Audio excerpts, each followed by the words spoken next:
অভিনেত্ৰী আইমি বৰুৱাই ক'লে, মোৰ উজাই আহে ভোকটো। আচলতে এয়া ভোক নহয় মোৰ। অভিনেত্ৰী আইমি বৰুৱাৰ এটা বিশেষ পোষ্ট সামাজিক মাধ্যমত।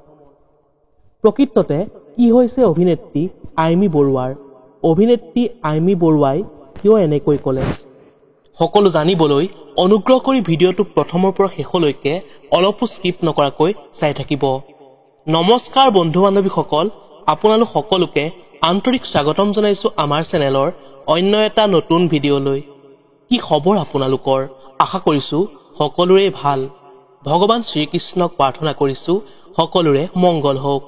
অভিনেত্ৰী আইমি বৰুৱাই কয় যে বোকাখাত পালেই উজাই আহে ভোকটো।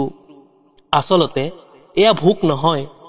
বোকাখাতৰ বিখ্যাত পেৰা, লুচি, গমৰ লাৰুৰ প্ৰতি থকা আৱেগ।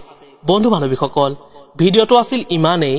যদিহে আপোনালোকে ভিডিঅ'টো চাই ভাল পালে তেন্তে লাইক, কমেণ্ট, শ্বেয়াৰ আৰু যদিহে নতুনকৈ আমাৰ চেনেলটো চাই আছে অনুগ্ৰহ কৰি ছাবস্ক্ৰাইব কৰি ইউটিউবৰ পবিত্ৰ মন্দিৰৰ টিলিঙাটো বজাই যাবলৈ নাপাহৰিব। ধন্যবাদ।